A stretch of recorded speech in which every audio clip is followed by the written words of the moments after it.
कभी कभी हम पीछे मुड़ के देखते हैं ना तो हमारे दिल में एक सवाल उठता है।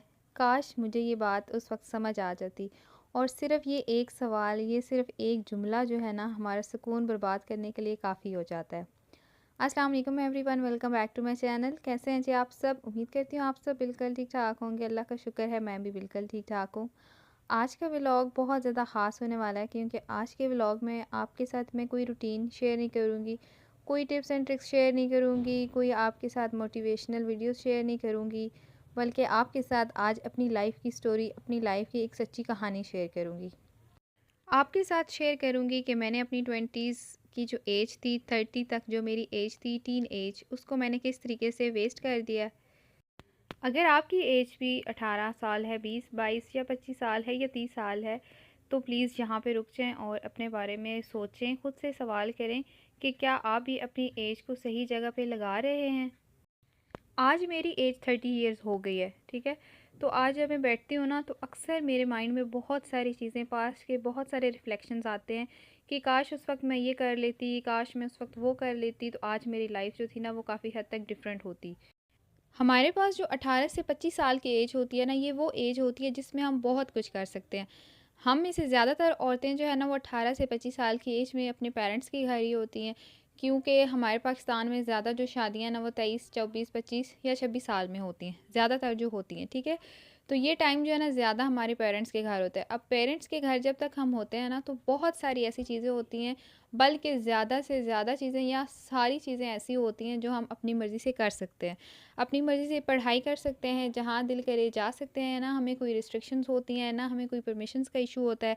जो कुछ हमारा दिल करता है ना वो हम करते हैं। अपनी मर्ज़ी से हम सोते हैं, अपनी मर्ज़ी से हम जागते हैं, ना और किसी काम की टेंशन होती है, ना किसी बात की टेंशन होती है।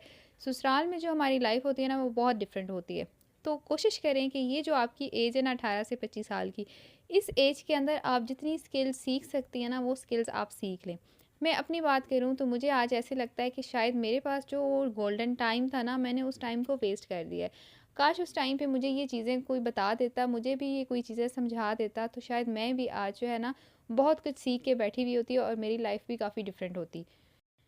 जब हमारी शादी हो जाती है ना तो हमारी लाइफ जो है वो बिल्कुल डिफरेंट हो जाती है, ठीक है।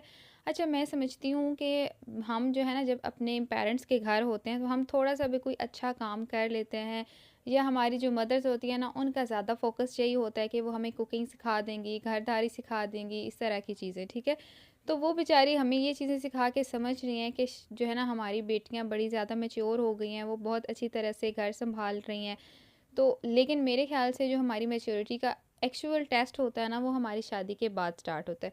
हमारी शादी के बाद जो लाइफ होती है वो टोटली अनएक्सपेक्टेड होती है और टोटली डिफरेंट होती है। तो वहाँ पे जाके जो है ना हमें फ़ील होता है कि हम कितने ज़्यादा बोंगे हैं, हम कितने ज़्यादा इमेच्योर हैं। आपने मेरी इन बातों से नाराज़ नहीं होना, लेकिन हमेशा जो है ना हर औरत के साथ यही मसला होता है कि उसको ये चीज़ें नहीं सिखाई जाती कि शादी के बाद जो है ना घरदारी के अलावा या कुकिंग के अलावा जो इश्यूज़ हमें आते हैं, जो हमारे साथ मसाइल हमें पेश आते हैं, उनको हमने किस तरीके से डील करना है।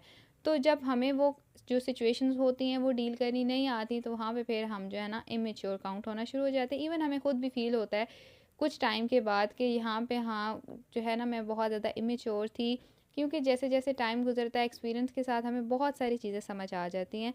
तो लेकिन उस टाइम क्या होता है कि टाइम जो था वो तो गुजर चुका होता है और हमारी जो एक्सपेक्टेशंस होती हैं वो भी ख़त्म हो चुकी होती हैं। उस टाइम बाद में जाके हमें एहसास होता है कि काश उस टाइम मैं ये ना करती, काश उस टाइम मैं वो ना करती। तो इस काश से बचने के लिए ना मैं आपके साथ अपनी स्टोरी शेयर कर रही हूँ। सबसे बड़ी गलती जो हम औरतें करती हैं ना, वो हम क्या करती हैं कि जैसे ही हमारी शादी होती है ना, शादी के बाद सबसे पहले तो हम अपने आप को प्रायोरिटी देना, अपने आप को इम्पोर्टेंस देना छोड़ देती हैं। हम जो है ना सब के लिए तरद्दुत कर लेते हैं, सबके लिए कुकिंग कर लेंगे, सबकी खुशियों का ख़्याल रख लेंगे, सबकी हेल्थ का ख़्याल रख लेंगे, सबकी इज़्ज़त का, सबके मूड्स का ख़्याल रख लेती हैं, लेकिन इस सब के दौरान जो है ना हम अपने आप को बिल्कुल भूल जाते हैं। मैं समझती हूँ कि यहाँ पे जो मिस्टेक होती है ना वो सिर्फ हमारी अपनी होती है। अगर किसी औरत को ससुराल में जाके इश्यूज़ हैं, हम आगे जाके डिस्कस भी करते हैं कि कौन से इश्यूज़ हैं, तो वो इश्यूज़ मुझे लगता है कि उनमें ज़्यादातर जो मिस्टेक होती है ना वो हमारी अपनी होती है। देखिए, अगर आपकी तबीयत ख़राब है और आप अपनी तबीयत ख़राब होने के बावजूद जो है ना सबकी खिदमतों में लगी हुई हैं, आपको टेंशन है मैंने शौहर के लिए ये काम करना है, मैंने बच्चों के लिए ये काम करना है, मैंने सास का ये काम करना है या किसी का भी कोई काम है, आप उसी को जो है प्रायोरिटी देते हैं और अपने आप को भूल जाते हैं। ये चीज़ तो आपको भूल जाती है कि आपने अपना भी ख़्याल रखना है, या आपकी अपनी भी तबीयत ख़राब है, या आपने खुद भी रेस्ट करना है। तो यहाँ पे जो मिस्टेक है ना, वो उनकी नहीं आती, आपके शौहर की मिस्टेक नहीं आती, या आपकी सास की मिस्टेक नहीं है, या आपके बच्चों की मिस्टेक नहीं है, बल्कि आपकी मिस्टेक है। क्योंकि यहाँ पे आप खुद जो है ना अपने आप को प्रायोरिटी नहीं दे रही। जब आपको पता है कि आपकी तबीयत ख़राब है, तो आपको खुद चाहिए कि आप रेस्ट करें। क्योंकि जब तक आपको खुद आपकी सेहत का ख़्याल नहीं होगा, आपकी हेल्थ का ख़्याल नहीं होगा, तो कोई दूसरा कभी भी आपकी सेहत का ख़्याल नहीं करेगा।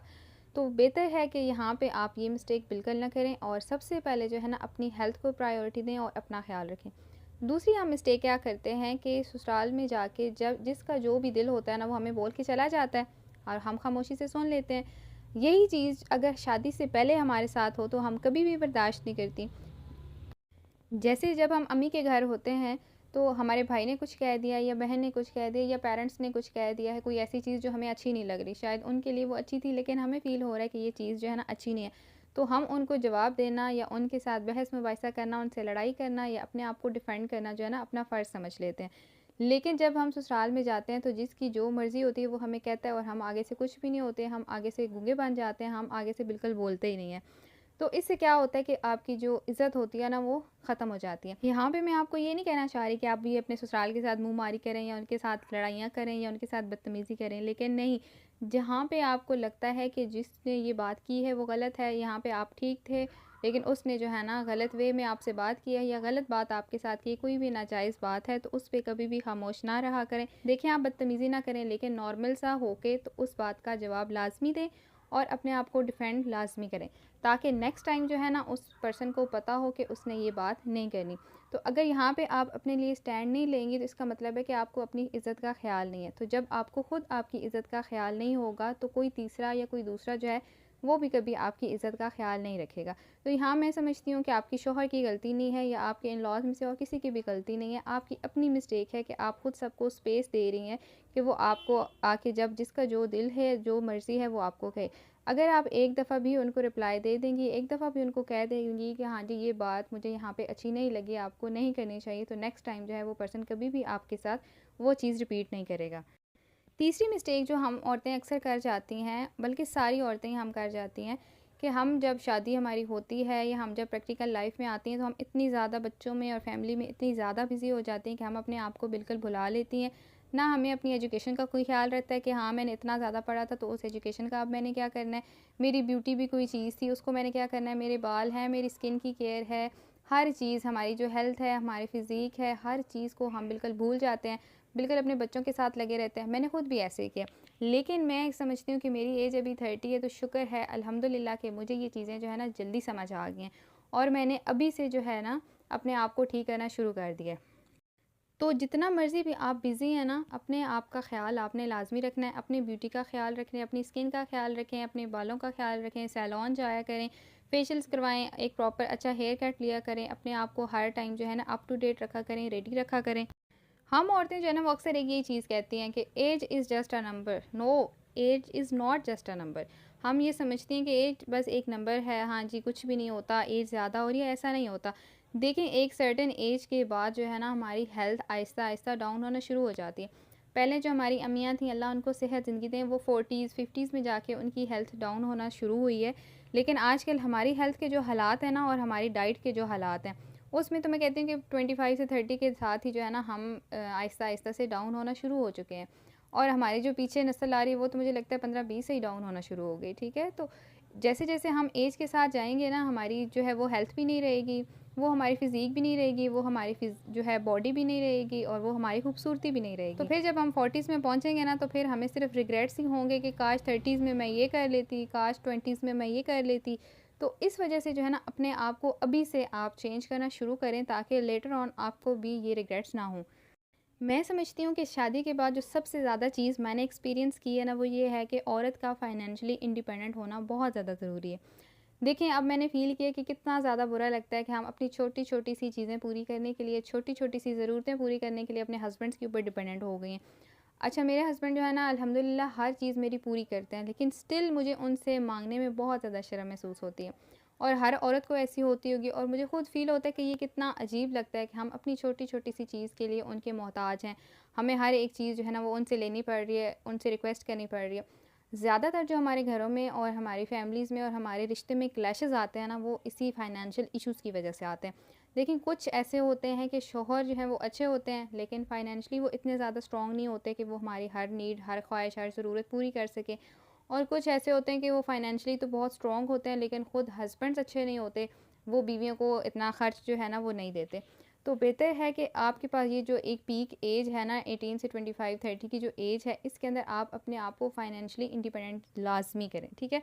मुझे जो है ना अपनी इस एज में नहीं पता था, मुझे बस एक ही चीज़ पता था कि मैंने पढ़ना है।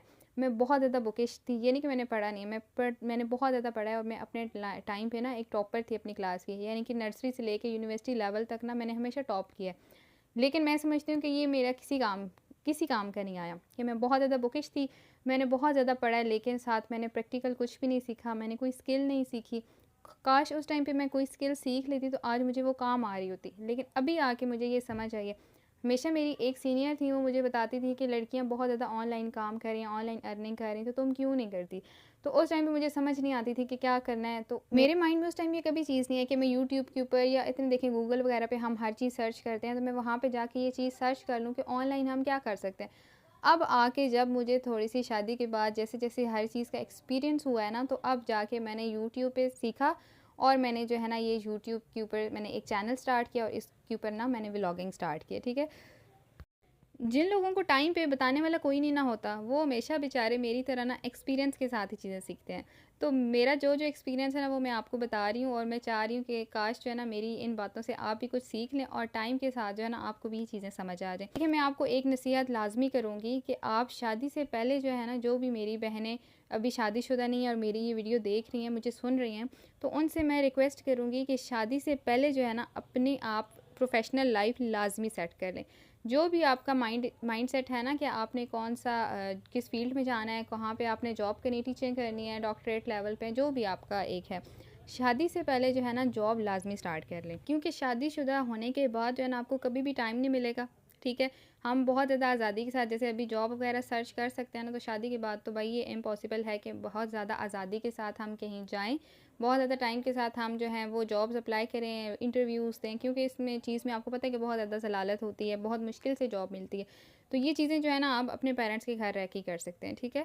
बाद में जो है ना ये होता है कि शादी के साथ फ़ौरन अगर बच्चे हो जाएँ फिर तो समझ लें कि इम्पॉसिबल है। जब आप पहले से सेट होते हैं, आपकी एक रूटीन बनी हुई होती है, तो शादी के बाद आपको ये फ़ायदा होता है कि आपको जो है ना जॉब ढूँढने में, इंटरव्यूज़ में, इन चीज़ों में टाइम वेस्ट नहीं करना पड़ता और आपकी एक रूटीन बनी हुई है, सबको पता है आपने इस टाइम जाना है, आपने इस टाइम आना है और उसी के अकॉर्डिंग डे 1 से आपकी रूटीन घर में जो आपने घरदारी करनी है या घर चलाना है, वो भी आपने जो है ना उसी रूटीन के अकॉर्डिंग मैनेज कर लेना है। अगर बाद में जो है आपके बच्चे वगैरह हो जाते हैं, तो भी उनके साथ भी जो है ना आप को आइडिया हो जाता है कि मैंने अपनी रूटीन को किस तरीके से मैनेज करना है। इसलिए आपने कोई भी जॉब करनी है या कोई भी आपका अर्निंग का सोर्स वगैरह ना, वो आपने शादी से पहले लाज़मी कर लेना। कोई ना कोई चीज़ शादी से पहले लाज़मी कर लेनी है। बेशक थोड़ी बहुत ही इनकम है, लेकिन आपकी अपनी पर्सनल इनकम जो है ना वो लाज़मी होनी चाहिए।